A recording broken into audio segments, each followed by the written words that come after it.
स्वागत है मेरे YouTube चैनल पे। मैं हूं AK कश्यप। आज एक महत्वपूर्ण टॉपिक है EPFO से संबंधित। EPFO में लगभग 80 लाख पेंशनर्स को क्या उनके मिनिमम पेंशन हाइक को लेकर क्या यहाँ पे जो बातें चल रहे थे कि 7,000 रुपया मासिक पेंशन और उसके अलावे DA का जो प्रावधान है, क्या केंद्र सरकार इस विषय पर क्या कुछ करने जा रही है, इसी विषय पर आज बात करेंगे। साथ ही यहाँ पे समझेंगे कि EPFO 95 से संबंधित जो पेंशनर्स या जो अभी EPS 95 से संबंधित जो अकाउंट होल्डर लोग हैं, क्या उन लोगों के लिए यहाँ पे आने वाले समय में कुछ केंद्र सरकार बेहतर करने की क्या संभावनाओं से ऐतराज़ नहीं किया जा सकता है। तो इस विषय को आप समझिएगा, क्योंकि यहाँ पे कुछ महत्वपूर्ण जो बातें किए गए हैं। एक आर्टिकल पब्लिश हुआ है, इस आर्टिकल में जो बात किए गए हैं इसे हम लोग यहाँ पे इस वीडियो में देखेंगे। यहाँ पे जो बात पेंशन को लेकर हुआ है कि जो EPFO मेंबर्स के पेंशन से संबंधित जो बातों को लाया गया है, इस तथ्य को कितना आप पॉजिटिविटी के साथ देख रहे हैं। तो अगर अभी आप नए जुड़े हैं तो ज़रूर चैनल को सब्सक्राइब कर लीजिएगा, क्योंकि कंटिन्यू हम EPS 95 से संबंधित इशू को अपने चैनल पर उठाते रहते हैं। अगर आप को ये वीडियो अच्छा लगेगा तो लाइक ज़रूर कीजिएगा। चलिए यहाँ पे सबसे पहले देखते हैं कि EPFO EPS 95 जो संगठित क्षेत्र के कामगार हैं और लगभग इनकी संख्या जो अभी हमने कहा कि 80 लाख के आसपास पहुँचने वाली है। इतनी बड़ी जो यहाँ पे जो एम्प्लॉई हैं, उन लोगों के हक की जो लड़ाई है, इसमें 1,000 रुपया मासिक पेंशन, 2,000 रुपया मासिक पेंशन वालों की संख्या सबसे ज़्यादा है।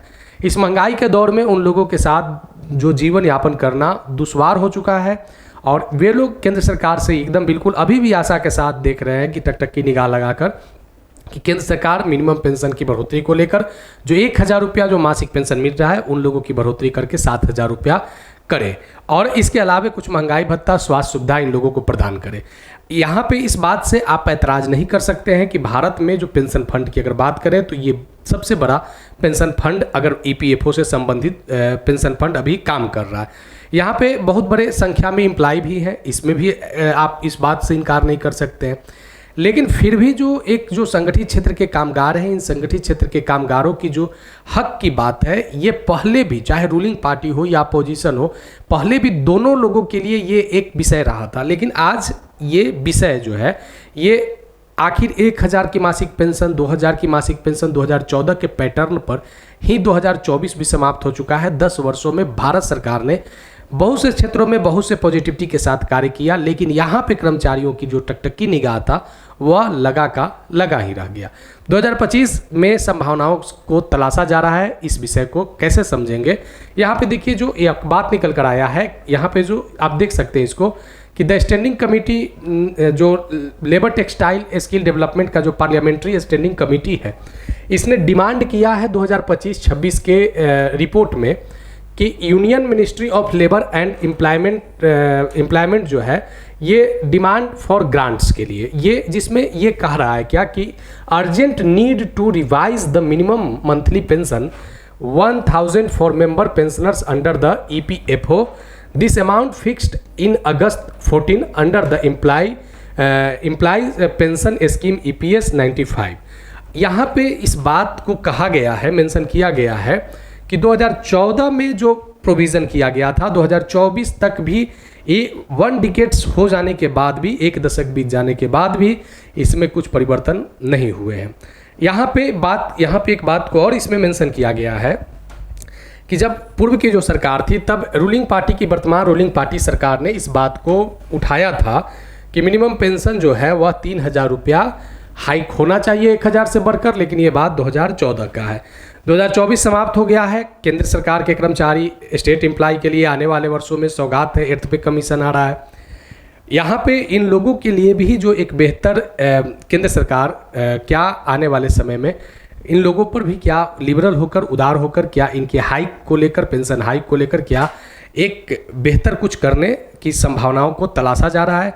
तो इस चीज़ को आप देख सकते हैं यहाँ पे, क्योंकि यहाँ पे जो मांग उठा है लेबर टेक्सटाइल डेवलपमेंट, जो यहाँ पे मांग किया है, ग्रांट्स करवाया है कि आप ग्रांट्स करें पैसा, क्योंकि यहाँ पे कुछ और चीज़ों को आप समझ सकते हैं इस आधार पे कि जो एट ए प्रेजेंट में जो लगभग यहाँ पे जो इसमें इस आर्टिकल में जो आया है कि 980 करोड़ रुपया annually for minimum pension payment, लगभग 980 करोड़ रुपया मिनिमम पेंशन के लिए जा रहा है। अगर मिनिमम पेंशन को अगर हाइक किया जाता है तो यह राशि जो है यहाँ पे बताया जा रहा है कि सरकार को तिगुना करना पड़ेगा।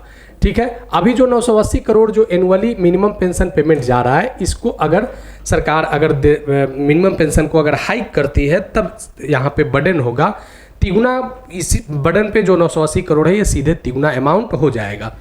अब यहाँ पे जरा देखिए कि लगभग यहाँ पे जो बातें कर रहे हैं कि ईपीएस जो कॉर्पस की अगर बात करें तो यहाँ पे 9250 करोड़ 2024-25 में एक्सपेक्टेड क्रॉस 10,000 करोड़ इन 25-26 में, क्योंकि हमने पहले भी कहा है कि यहाँ पे जो एक बहुत बड़ा अमाउंट, बहुत बड़ा फंड ईपीएफओ में पड़ा हुआ भी है। अगर केंद्र सरकार अगर उदार नीति के तहत अगर कार्य करती है तो ये जो ईपीएस 95 से संबंधित कामगार हैं इनके मिनिमम पेंशन बढ़ोतरी होता हुआ दिख सकता है, क्योंकि इस महंगाई में अगर आप बात करें तो जो पेंशन दिया जा रहा है उस मिनिमम पेंशन के जो शर्त हैं, मिनिमम पेंशन का जो शर्त लगाया गया है उस आधार पर आज के डेट में गुजारा करना मुश्किल हो चुका है।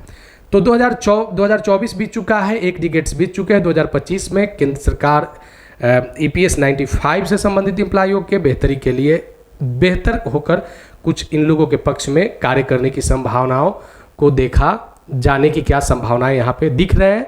आने वाले समय में इससे संबंधित बातों को जो अलग अलग सोशल मीडिया प्लेटफॉर्म पे भी उठाए जा रहे हैं और यहाँ पे सरकार भी लिबरल होकर इस पर विचार करने की जो आने वाले समय में कोशिश करेगी, क्योंकि यह एक महत्वपूर्ण इशू है। करोड़ों की संख्या में यहाँ एम्प्लॉई हैं, उनके फैमिली हैं। तो केंद्र सरकार इस विषय को जरूर अपने ठोस पहलू को सोचकर मिनिमम पेंशन 7,000 रुपया करने की ज़रूरत इन कर्मचारियों के लिए अति आवश्यक है। तो आज जो इस संदर्भ जिस आर्टिकल के रेफरेंस में हमने बात किया है यह ईपीएस 95 ईपीएफओ कामगारों के लिए था। अगर वीडियो अच्छा लगा है तो ज़रूर लाइक कीजिएगा। अगर अभी आप नए जुड़े हैं तो चैनल को सब्सक्राइब करके बेल आइकन को जरूर दबा दीजिएगा। मिलेंगे आगे नेक्स्ट वीडियो नेक्स्ट टॉपिक में। धन्यवाद।